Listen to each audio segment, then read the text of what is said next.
Hello and welcome back to episode 40, maybe 43. I should have checked in the half a minute that we were behind the scenes. I believe it is 43. I believe it is 43. Great age. Episode 43 of the Early Bath Football Podcast. We've been gone for a couple of weeks, but we are back. And lots has happened in football. I mean, it's all the time. Football is happening. It never stops. There's the football. Look at it. But yeah, that was my David Mitchell impression. Poor David Mitchell impression. Anyway, it's just the three of us tonight. It's myself and Ash. Hello, Ash. How are you? How's it going? What have you done in the last couple of weeks? I don't know really. Not a lot. We're watching football, but not on the pod. But yeah, it's nice. Yeah. Nice to be back with the boys. Nice to be back. And you're wearing your secret shirt. Shirt. Big up surprise shirts. Fantastic. We're due another one of those soon, aren't we? We are due to do another. We are due one. We are due one. Maybe we should do one for our big half century. Yeah, maybe that's a great idea. So Great that's a really good idea. Write and down. Chris, write down. Chris, how are you, Chris? How's things going? Yeah, it's not going too badly, thank you. I mean, let's just say I'm one of the many hundreds of million people that have traversed the multiverse of madness. Oh, good. And always very marvelous, Chris. It is. I'm a marvelous kind of guy. What can I say? And you've also go on. You go on. I was going to say it's a very good movie. I recommend people watching it. It's different from MCU usually because there is a bit of horror to it, and for me, it does sort of. It is a bit borderline. It should have. Personally, I sort of think maybe should have been a 15, maybe, but was it not a 15? No, it's a 12A. I don't know how. The film regulations need the game's gone. The film industry's gone. But also in bigger news, Chris, you've got a new phone. I do have a new phone, yeah. How is that going? Because I always feel like a new phone is always it's just a nice thing to have. Do you have a case for your phone? I do have a case for my phone, yeah. I've got one of them that I can stand it up as well. It's pretty good. The only thing I will say, the only gripe I do have is that it doesn't have like an aux port, so I've gone into the future, let's just say. I've got one. So I had to buy myself a new pair of wireless headphones rather than having wired headphones, which I usually have. Oh God, I cut out in the middle of that, by the way. You did. You went fuzzy, and then you really playing up. I thought you were just finding Chris's description. Now I can't see Ash. You can't see me. I can't hear him either. I was going to ask him about Eurovision. Can he hear me? I can hear him. I can hear you too. He can hear you. He can hear you. You leave and come back, and I'll talk.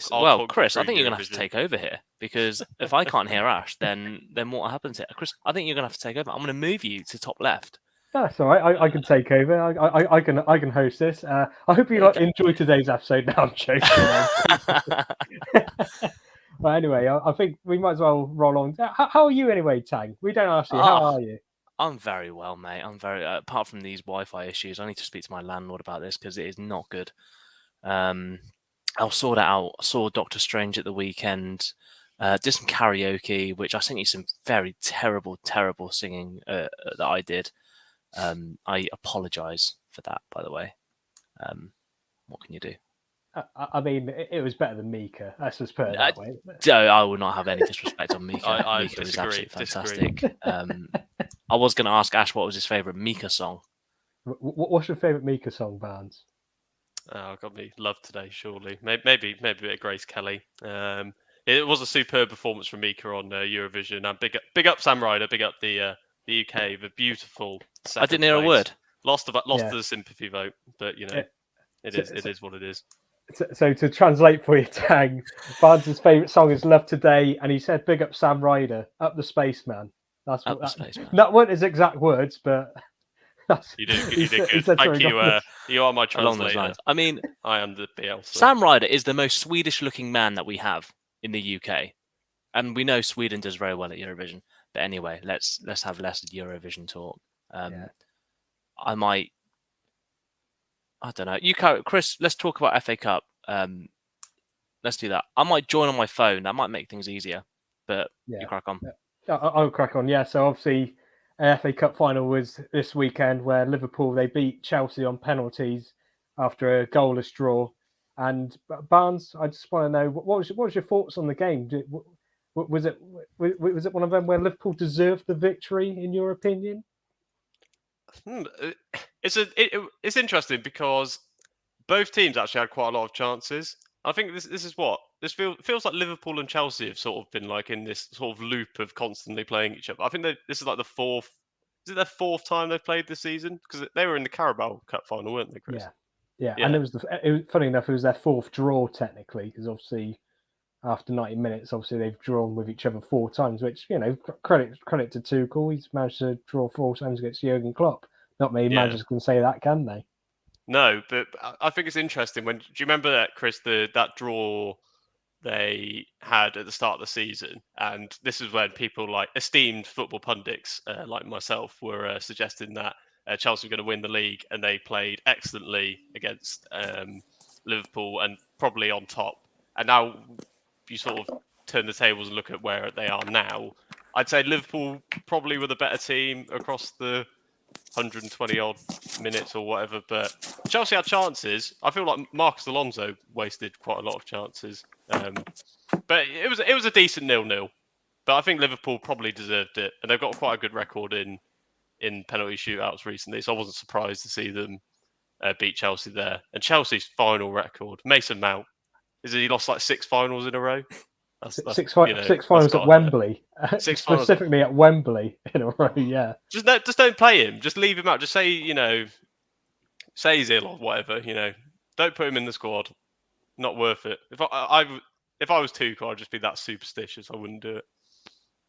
Yeah, no, that's fair enough. That's fair enough. I agree with you that Liverpool did dominate the game. I mean, Tang, did you watch the game first and foremost? And do you agree with me and Barnes that Liverpool did dominate the game and therefore deserved the victory?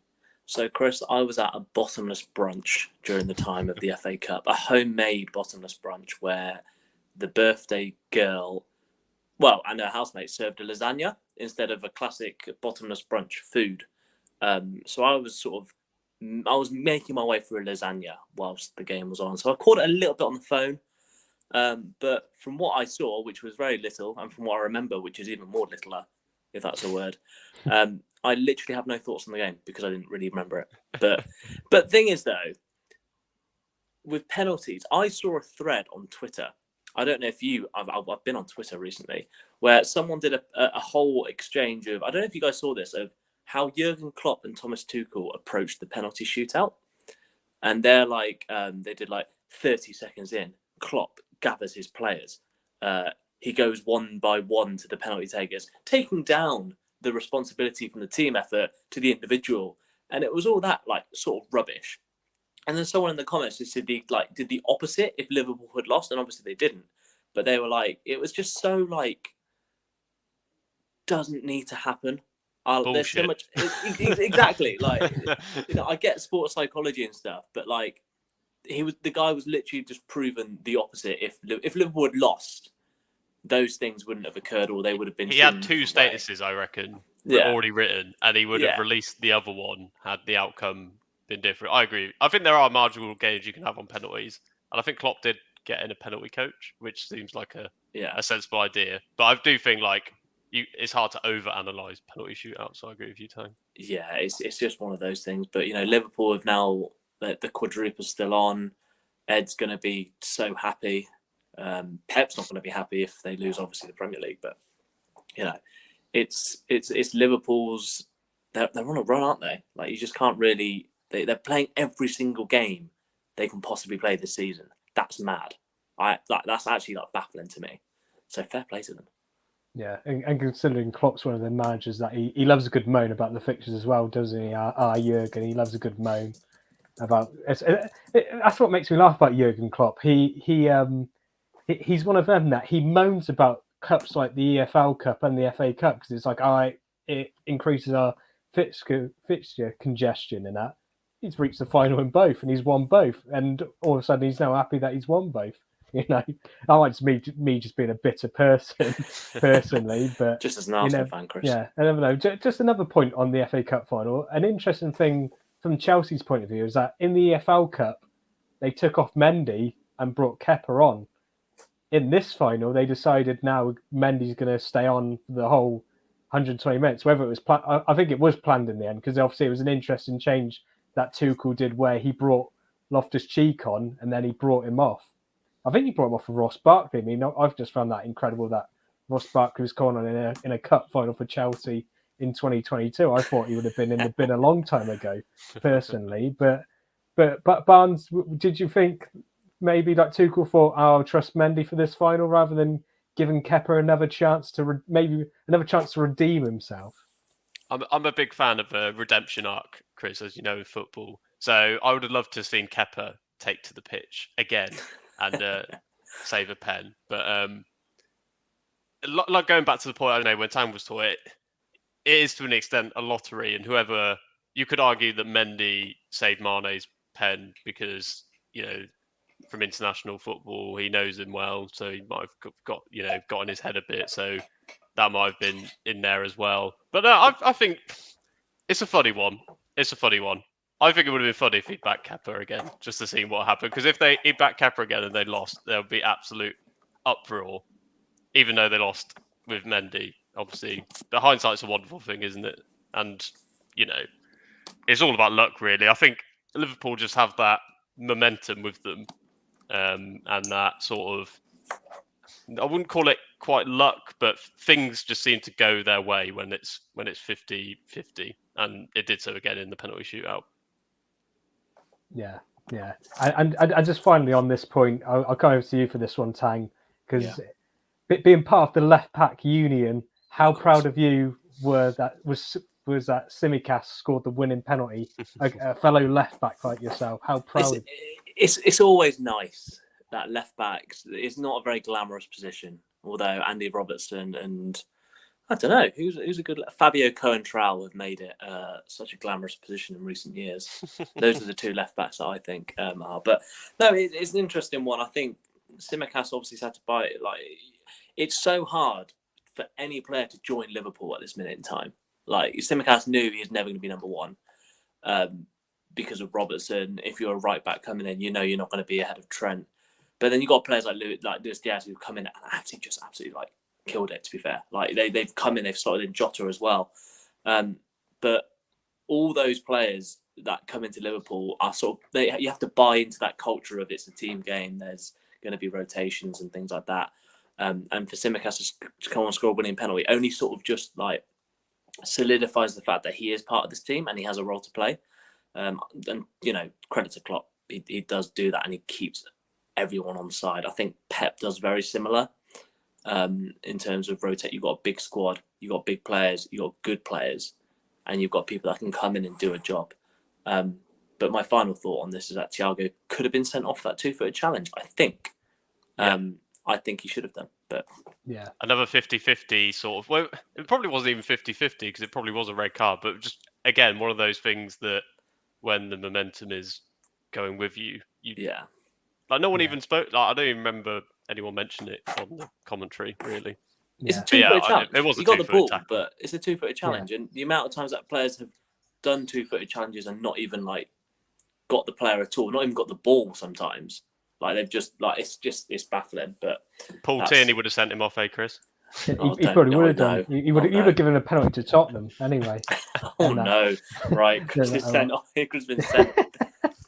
But go back to your point, Tang. I do agree with you that obviously Klopp and Guardiola, they do have like the biggest squads in the Premier League, and they both do so well of rotating them and keeping people up for it as well. Like, imagine, like, for some players it might be frustrating just to sit on the bench pretty much most of the season, but they manage to keep the players. Look, I'm going to need you in this situation. I mean, Origi's a perfect example. I mean, he pretty much comes on the pitch to pretty much haunt Everton every season, and then is quiet for the rest of it. And that, so no, I do agree with you. But anyway, we'll move on because we talk about Liverpool too much on this pod. I mean, I know Ed loves it, but we do talk a bit. To be fair, I say we talk about Liverpool too much. We're going to be back onto them later, but I think should we just do that now? Should we just do that? Like, let's get it all out of the way. Yeah, let's get over and done with. Let's get over and done with. And that. So obviously we're posing a simple question: Liverpool, Man City. Comment down below in the comment section who you think will win. Good. Who you think will win the league at the end of the season? But Barnes, is the quadruple still on, or do you think Man City, all right, they do have a 4-point lead, but do you think they've done enough to win the league? I mean, they're at home against Aston Villa on Sunday. I mean, obviously, it could be a fairy tale story. Steven Gerrard pretty much winning Liverpool the league and that. But do you think Aston Villa can stop Pep's machine pretty much? Or do you think it's in their hands? Well, going back to your first question, I mean, they can do it. It's possible. Stranger things that happened, and we all know what the final day is like over the past few years. You get some very strange results. So on the day, would it completely surprise me if Aston Villa pulled something out against Man City? Maybe not. However, I don't know. It's a difficult one because I don't know if I'm showing bias here, but I don't really want Liverpool to do the quadruple. Just because I feel like they've won. I've had enough of their fans already. I feel like they've won enough. So I think Man City, it'd be good in general if Liverpool didn't do the quad. I know Liverpool fans will hate me for saying that. So I think Man City. I hope Man City win, but I would definitely say there's more twists and turns to come on that front on the final day. Anything could happen, including a double Kieran Tang on the screen. Chat yourselves. I'll be back. But yeah, I'm gonna say City, but let's just say I'm not convinced, but I think Liverpool could still do it. Well, I think we know who Barnes is going to be supporting for the Champions League final. I can always see he's probably bought himself a nice Carlo Ancelotti cigar as well. going to be holding up Benzema's shirt as well. Viva Benzema. Yeah, Hala Madrid. That's what Barnes will be chatting all night come the Champions League final. But going back to Premier League and Tang, obviously, I want your thoughts on this. I know, Pete. I know, like you said earlier, Liverpool are on good roll. They've got really good momentum, but are people maybe writing off Southampton a bit? I mean, all right, I know Southampton haven't been great recently, and I know the fans, they've sort of turned on Ralph Hasenhüttl, but do you think maybe Southampton might actually spoil Liverpool's party and be like, well, actually, you're not going to win the league. We're going to come and get a result. I think it is at Anfield, isn't it? Tomorrow night, the Liverpool Southampton. I think so. And that, but do you reckon Southampton maybe could actually spoil Liverpool's party and actually, because let's face it, if Southampton get a draw tomorrow, then unless Liverpool do a Bristol Rovers, which that was unbelievable, weren't it? Yeah, of course. And that, but unless they do that on the floor, obviously, of course, Man City would have to lose as well. Then I think obviously if Southampton do get a point at Anfield, then the title is Man City's. But going back to my original question, do you think Southampton maybe could put a spanner in the works? Well, this is the thing, Chris. I've got two answers for you. One is, and as Ash said, anything can happen in football.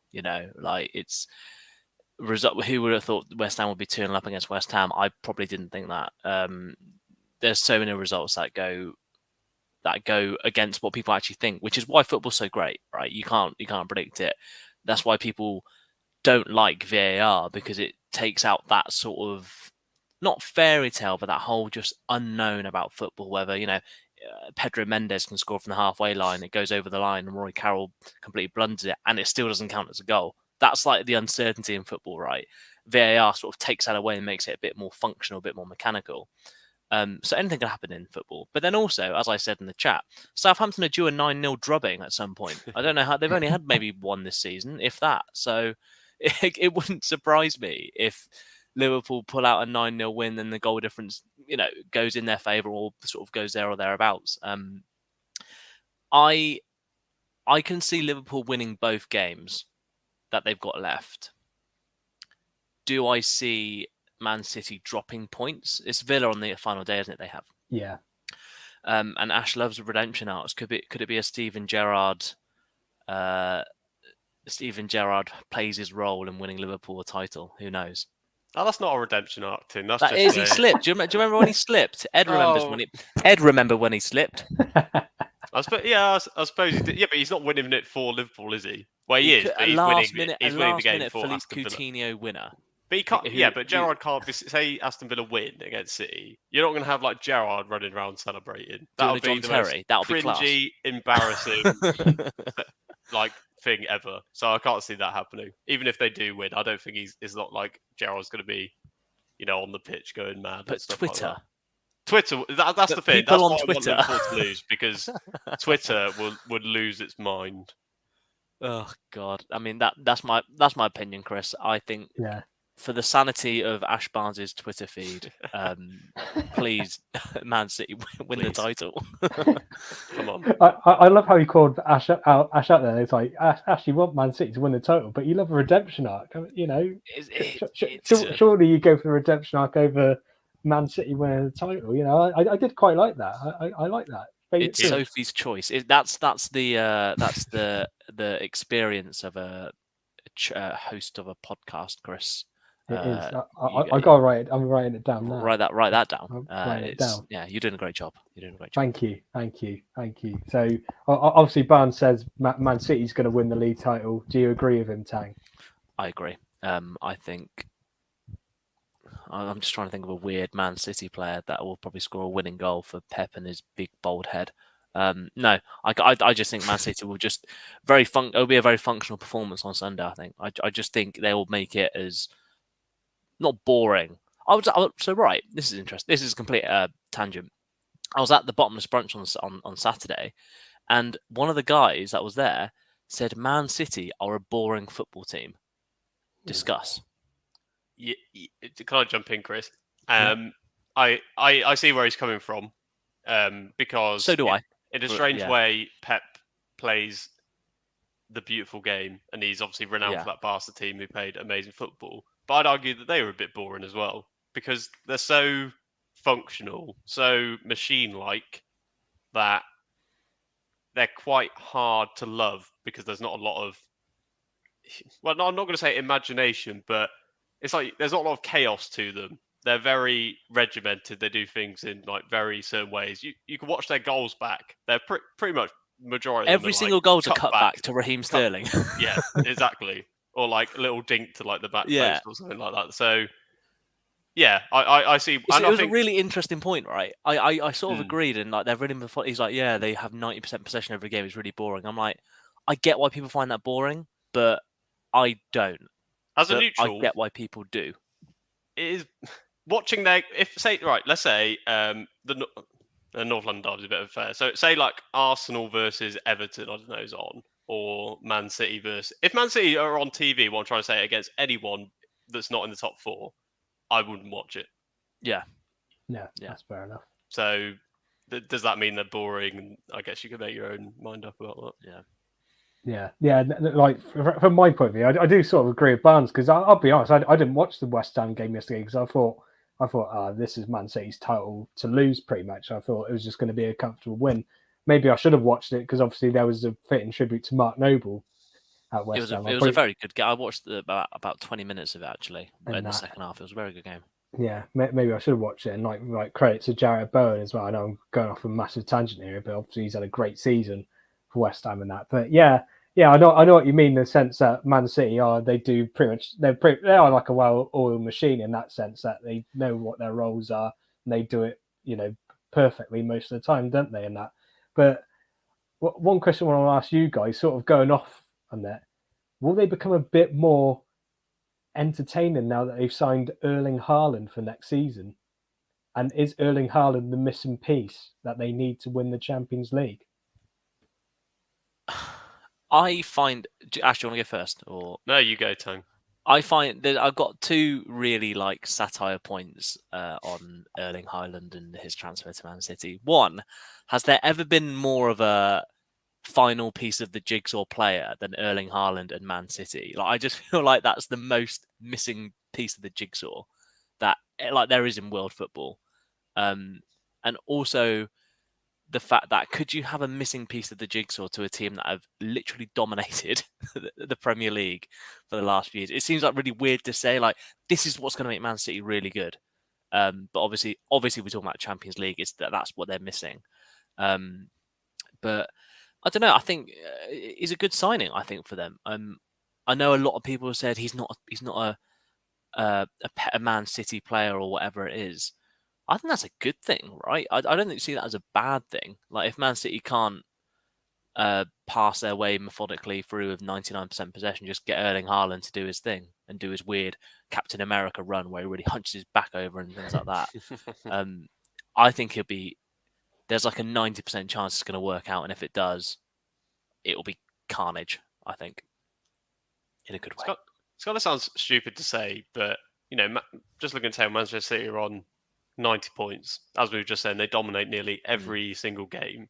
How much better can they be made? Like how many? That's what I mean with the whole missing piece of the jigsaw. Yeah. Can they actually get that much better? I mean, I know obviously they could win the Champions League, but you're right at the top of the Premier League. You're competing or pretty much winning every single game. Like, I don't know. I kind of feel like obviously he's an amazing player, but I don't see Man City being that much better than they are this year. Because how can they be that much better? And they'll get like 5, maybe 6 more points. You reckon? Like they don't have many points to drop. Whereas if you've got like a Man United and they sign a good centre back, they could get 15, 20 points if they have a good defence next year. I get your point. Yeah, there was some. We were chat. There was on our chat. There was. I can't remember who was saying it, but they were saying that potentially not having that false 9 system and having a sort of number 9 may change how Man City play, which may actually make them worse or not benefit them as much as you think, which is an interesting opinion. Yeah, so it certainly is an interesting point there. But for me personally, I just think you've got someone like De Bruyne. Imagine having someone like Haaland, where literally De Bruyne. We know how good De Bruyne's crossing is, even to like false 9 players. Imagine De Bruyne crossing it into someone that with Haaland's height. And like even like acrobatic ability, Haaland can pretty much do anything. He is one of them that you just don't know what he's going to do next. I mean, obviously he played his final game for Dortmund at the weekend, and I think he finished with 62 goals and 67 Bundesliga appearances. And considering Dortmund, they're not even the best team in the Bundesliga. They've been second best past Bayern Munich for pretty much, for the past 10 seasons. I mean, Bayern have won it 10 in a row, but obviously, Haaland's only been there for the past 3.5 seasons, I want to say.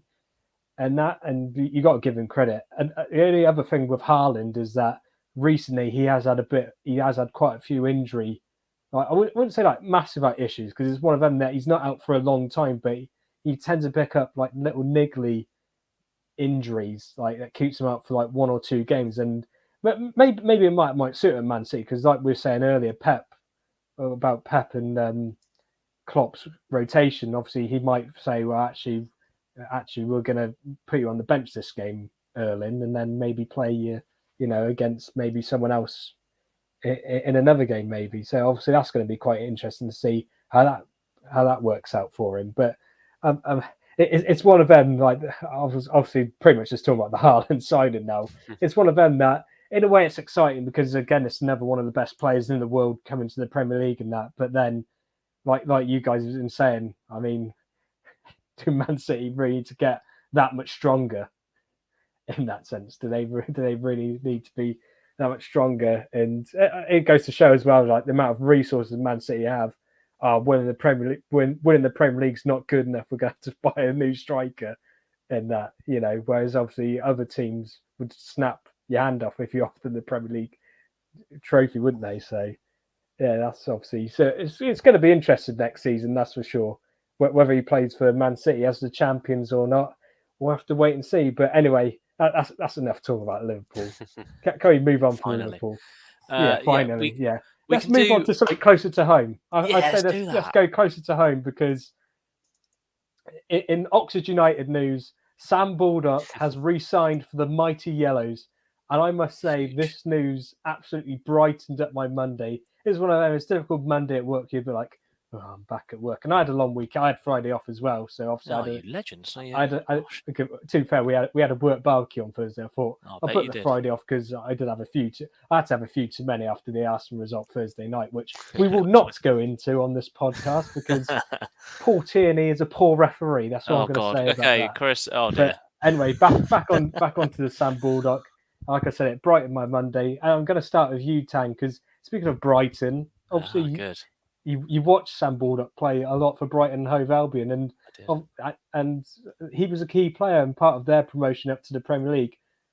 What do you think about the news that Sam Baldock has re-signed for Oxford United? It's huge. A 2-year deal for him.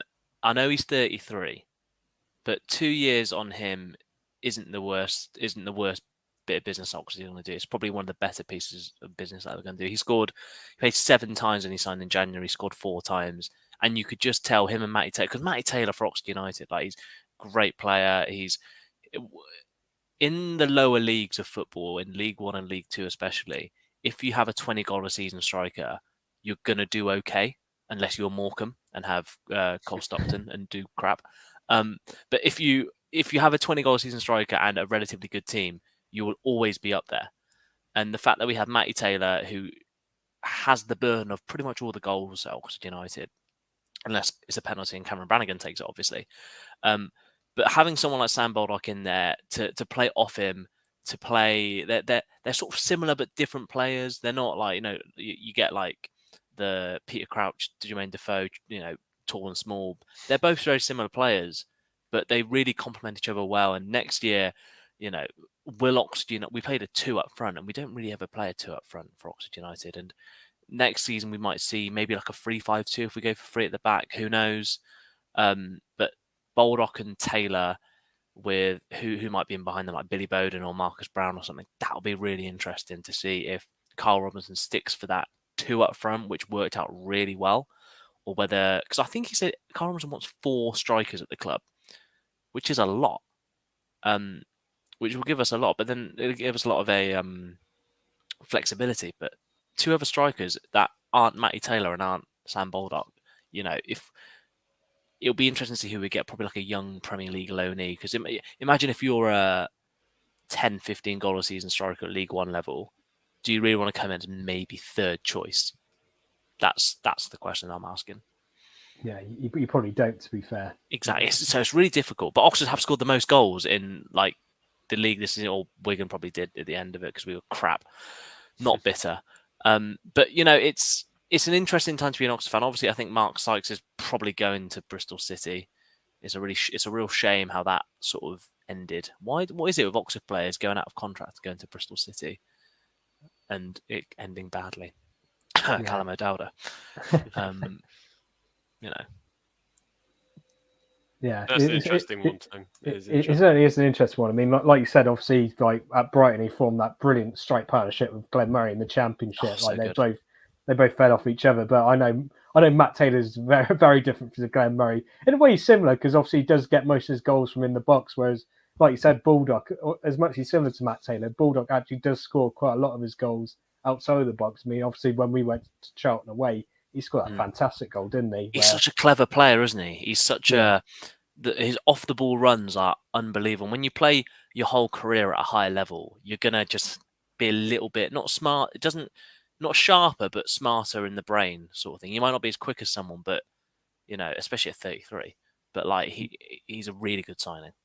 Yeah, and Barnes, obviously, I'll come to you on this as well. It was interesting, Carl Robinson's words. He pretty much like what Tang said. Not only is he a good footballer on the pitch, but he also said that off it, he's such a great character and someone to have in the dressing room. How vital is that for Oxford United as well? Because let's just say Sam Baldock, he isn't the typical Oxford United sign, is he? Usually Oxford, we tend to sign sort of younger players where we sort of develop them and we sort of say, look, you can use our club as a stepping stone, and then we'll sell you on, we'll make a good profit of you. Whereas obviously Sam Baldock, he is coming towards the end of his career. Let's just say that, because he is one of them coming towards the end of his career. But how vital is it to have someone like that? Because we have got a youthful squad at Oxford United. How vital is it to have someone with that experience, obviously done it at a higher level as well, to come in and help the younger players, develop into better ones?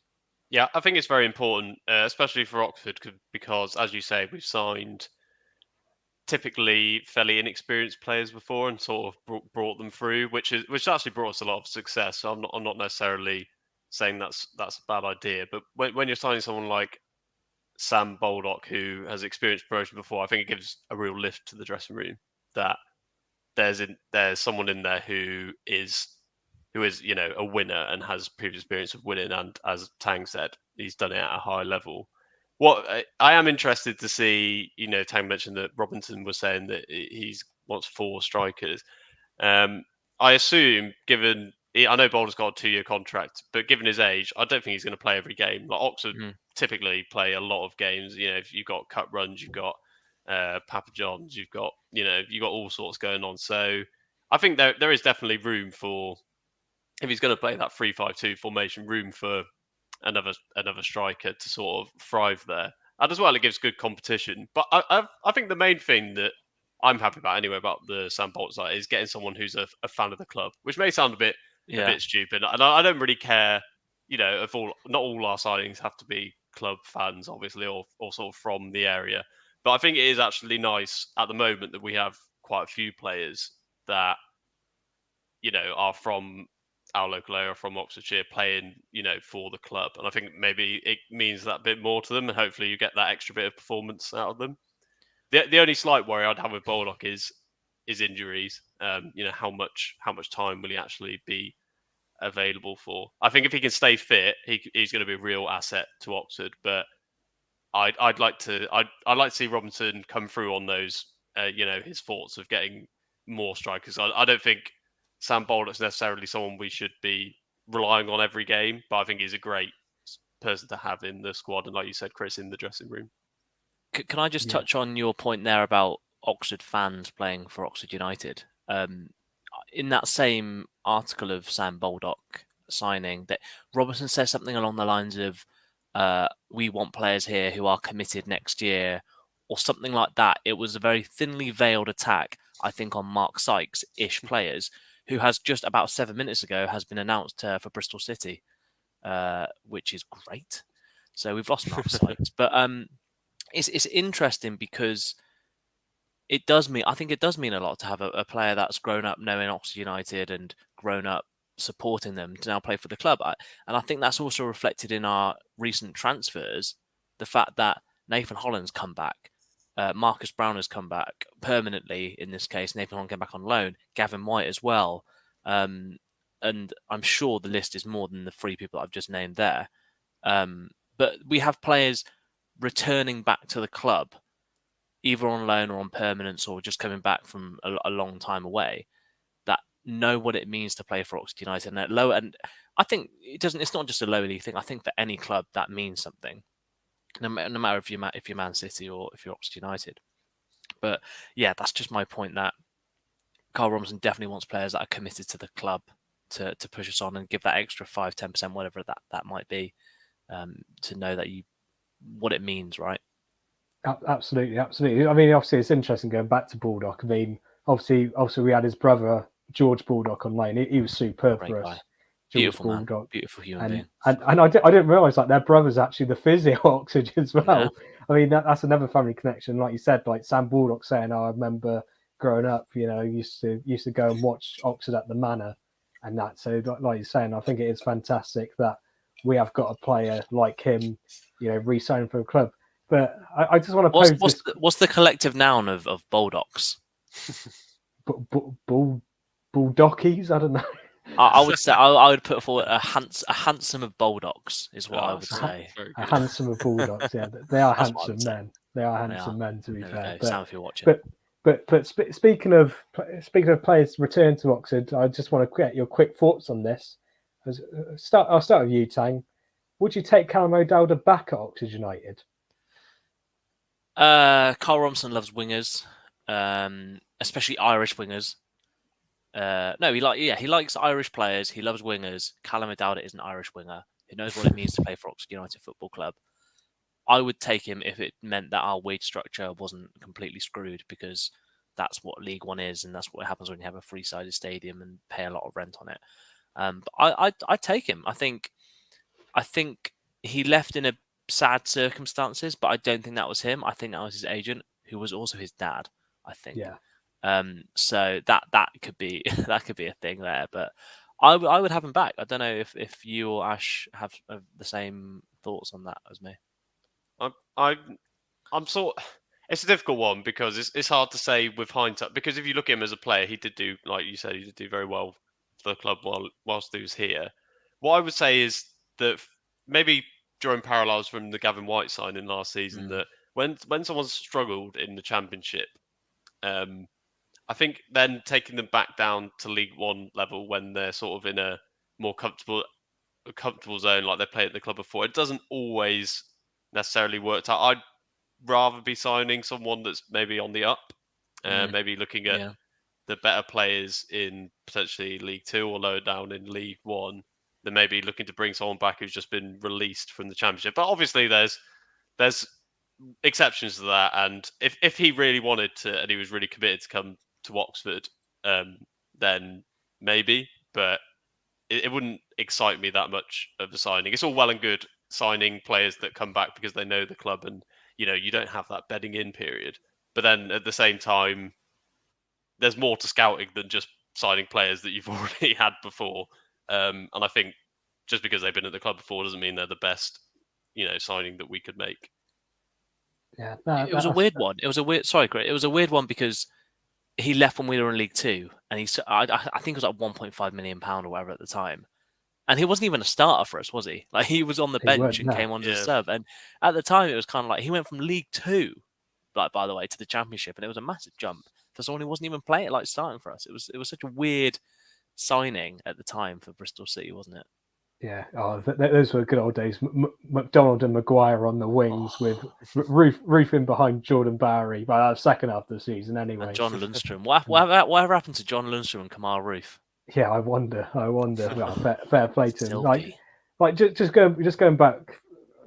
For me, I wouldn't mind O'Dowda back, but like Barn said, would we be getting the 2016 O'Dowda where he was on the up? He was, very good, highly rated player, or would we be getting the 2022 version of O'Dowda, which obviously we would be because it is 2022 and that, but obviously the one that has just been released by Bristol City. I think he has fallen out of favour there as well. He, just being dropped to the bench. And that, but I believe in Carl Robinson. That's the thing. That's the key thing. Like, fans got to believe in the manager. And I believe in Carl Robinson. I believe he is a kind of guy that can get the best out of people, and that's what he's done with Oxford. He has gotten the best out of certain players and helped them, move on to bigger and better things. And that, so it'd be an interesting one if he did come back. Personally, I can't see it happening. I think we'll go for someone else, but we can only speculate in that. But keeping with Football League, obviously the playoffs, they're currently happening at the minute, and we're gonna do our best predictions at the playoffs, and we might as well stick with League One. I know it's a bit of a weird way of doing it. You'd probably think, oh, should we do Championship, League One, League Two? But as we have been talking about a League One club, Oxford, we'll talk about League One playoffs, because obviously that's the only playoffs where we know who the two finalists are. That's Gareth Ainsworth's Wickham against Alex Neil's Sunderland. Two very big contrasting clubs, if you think in terms of like fan bases and communities and that. But Barnes, what is your prediction for the League One? Can Wickham pull off another miracle? Will Alex Neil finally be the manager to take Sunderland out of the third division? I've got a few Sunderland friends, so for them, I'm gonna have to. I want Sunderland to win. I'd like to see them get promoted, mainly just because, as an Oxford fan, it's very annoying having to play them every season because we never beat them. I think we've drawn every single time, and obviously it's a big trip up for the team. So if you've got like a midweek to Sunderland, it's just not what we want. So I'd like to see Sunderland go up. Wickham play horrendous crap football. They get a lot of promotion from the media because Akinfenwa was there, and he obviously does media stuff with Sky. But yeah, you've got to say that Gareth Ainsworth has done a great job at Wickham. As much as we can complain about their football and their style, but the facts are that it's been more successful than what Oxford have been doing. And that, especially when they got promoted last time, they had one of the lowest budgets in the league. So big credit to Gareth Ainsworth and his cowboy boots. But I think it might be one step too far. I think Sunderland are going to do it. Fair enough. And Tang, what are your thoughts? I mean, you got to look at the comparison of the two squads. I mean, Sunderland's squad for League One is absolutely incredible. I mean, having the centre-back partnership of Bailey Wright and Danny Barr, like I'd say they're two mid-table Championship players. And then you've got, Patrick Roberts, Jack Clark on the wings, and that like Patrick Roberts. I remember him when he was at Fulham. He was incredible. Like he was supposed to be like one of the next big things and that, and like Jack Clark, he was highly rated off at Leeds, and you like compare that to to be fair, Wickham, like as much as you can moan about the players, like Barnes said, like Gareth Ainsworth, he's worked wonders of. As much as we moan about their style of football, he's worked wonders with their sort of budget and that. But what's your thoughts on the League One playoff situation? Will Sunderland finally get themselves out of League One, or will Wickham pull off another shock and get themselves back into the Championship? This is a plea. I'm looking in the camera. This is a plea to Sunderland Football Club. Look, Sunderland Till I Die was funny. We can laugh at that. That your 3 or 4 years in League One were funny. All the Newcastle fans had a laugh. But please, for the love of God, beat Wickham. Like, I just couldn't cope with Wickham beating a team like Sunderland at a final. Like, it just sort of it culminates everything that Wickham are as a football club. Which, as I said, we must respect what they do, because they do it very well. And Gareth Ainsworth does a great job, no matter what we think and what Oxford play great football, and we should be up there, but we're not even in it. But just please, Sunderland, like I can't cope with the Sky Sports loving for Gareth Ainsworth and Adebayo Akinfenwa. Akinfenwa's an unused sub, and then there's like cameras on him, like clapping the. Akinfenwa's he's been a staple of my EFL of the last 10 years or so. He's iconic. They interviewed him. That was a hilarious thing. It's so mad. What even man of the match? It's like, yeah, we'll interview Akinfenwa. We don't care who the man of the match is. It's crazy. My uncle is a Sunderland fan. He's going to Wembley, and I hope Sunderland do it. And we've had a fair share of laughs at Sunderland the last 4 years or whatever it's been. Just now go. We've had our fun. Now just go and beat Wickham for the benefit of Oxford fans, definitely, and most football clubs in League One and maybe the Championship and League Two. So, my plea. And I'm going to complete the hat trick and say Sunderland will win, mainly because Alex Neil, he's done a fantastic job there. I mean, he seems to be handling the expectations pretty well. I mean, you look at his promotion record. I mean, I'm always going to mention that Sunderland's playoff record is absolutely terrible. They haven't even won a single playoff campaign. But you look at Alex Neil's playoff campaign. He got Hamilton promoted to the SPL from the Scottish Championship playoff, and he got Norwich promoted from the Championship playoff as well when he was manager back then. So I have faith in Alex Neil that Alex Neil will save football by beating Wickham Wanderers. But enough on League One. We'll move back up to the Championship. Obviously, this is the big one. This is sort of the promotion race to the Premier League, where you've got obviously Luton and Huddersfield play tonight. That's a finely poised game, with that being 1-1. And then you've got tomorrow night, you've got Nottingham Forest. I've said Nottingham Forest, Ed, not Notts Forest, Nottingham Forest against Sheffield United, where Nottingham Forest, they picked a very good win on Saturday at Bramall Lane, which was 2-1. And that Brennan Johnson was outstanding. I watched the game. Brennan Johnson was outstanding. He's been outstanding all season, Brennan Johnson. But again, he put in another fantastic performance. But I'll come back over to you, Tang, for the Championship playoffs. Who do you reckon is going to get promoted out of those 4 teams? Bear in mind both the ties for the second leg, they're finally poised. Who's going to get promoted and why? Was that to me? Sorry. That was to you, yes. Yeah, sorry, it was a Chris Kamara moment. I in my 4 in a row, right? Forest, I think I want to go up, just because a mixture of they're a new team in the recent Premier League era to go up. Obviously, there's so much history there, but they haven't been in the Premier League recently or in the top division recently, and they've been pretty good this year. When I saw them in the FA Cup, I must admit I don't watch Forest on the regular. But when I have seen them in the FA Cup, they were really good, and I'd like to see them go up. Second in my list would be Luton, because how funny would that be? With that away end, that would just be so funny. And also because Luton have had a sort of a similar, not trajectory, but maybe history to Oxford United. We both went to non-league, we both came back, and we're both sort of on the up. Luton definitely more so, obviously, in recent years, but it would just be nice for them to have all that way, or go all that way down non-league and come all the way back up. That'd be nice. And then for me, Sheffield United ahead of Huddersfield. Don't really like Huddersfield. Don't really get what they are as a concept. So yeah, and Sheffield United have George Baldock. So these things. That's how things work out. What, Josh Ruffles, Tang?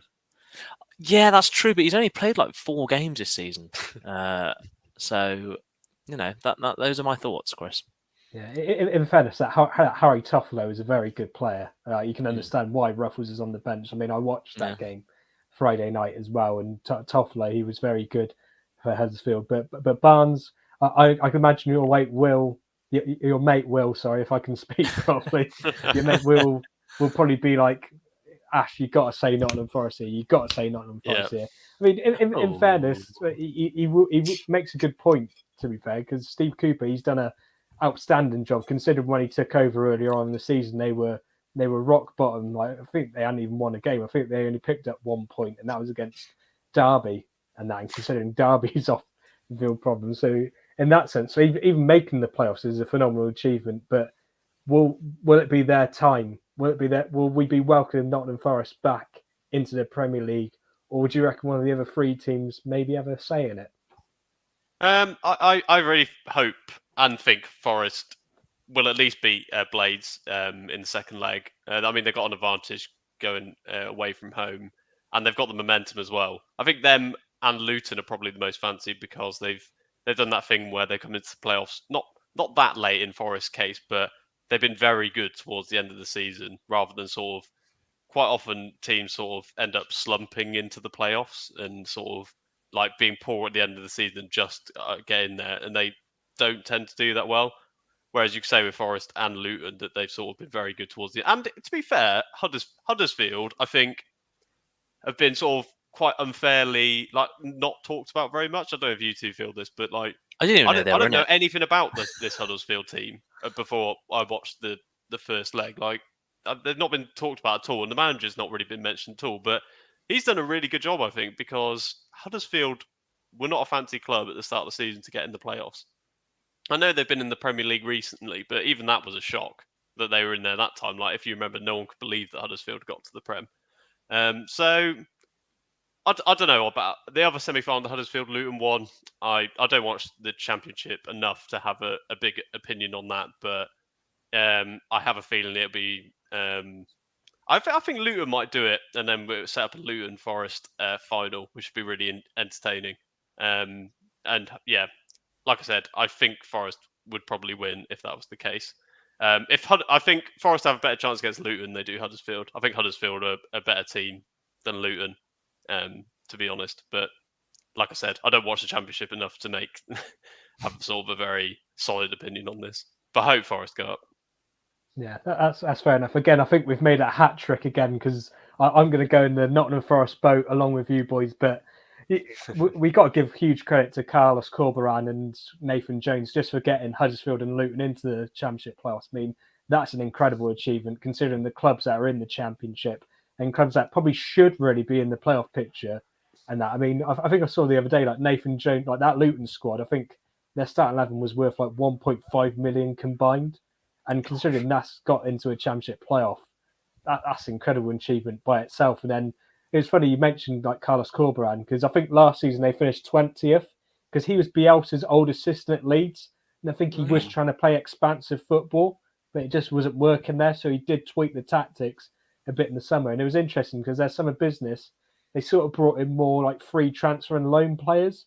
And they just seem to pick like the right bunch and have done really well. I know the commentary team on Sky were talking up the goalkeeper Nichols a lot, and to be fair, he did have a pretty solid game against Luton, so you got to give credit to them. But I'm going to join you in the boat and saying I want Nottingham. I'm going to say I want Nottingham Forest to go. Steve Cooper, he's one of them. He plays attractive football, and like they're a massive club that haven't been in the Premier League for such. I think it's 1999 last time he was in the Premier League, which for a club like Nottingham Forest is too long, and that. So I hope this is their time that they can come up and like keep players like Brennan Johnson, because players like him, Ryan Yates, they're classy players, and I think they'd develop more staying at Forest under Steve Cooper than if they didn't get promoted and they went somewhere else. But that's enough of the Championship players. We'll quickly talk about the League Two playoff campaign, where we've got those neighbours down the road, where unfortunately they beat Port Vale yesterday. Although, in fairness, Port Vale did manage to claw a goal back. And then the other playoff semi-final where Mansfield beat Northampton 2-1.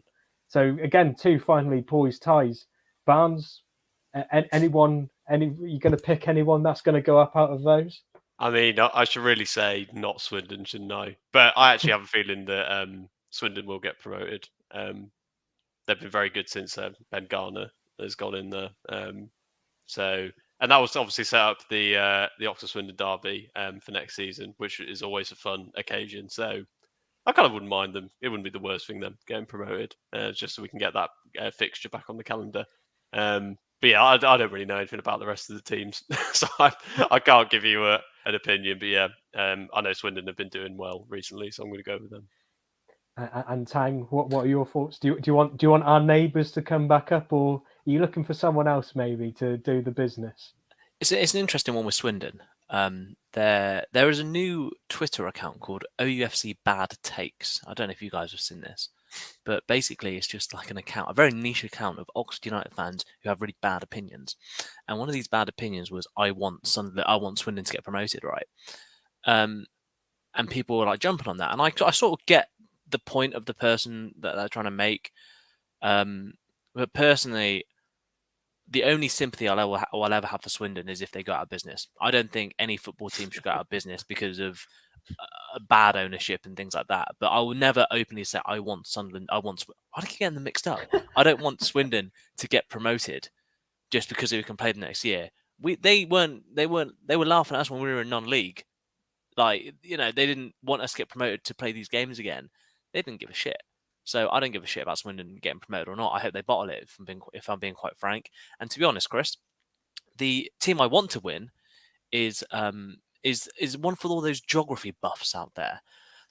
Port Vale are one of two, apparently, football clubs that are not named after a place.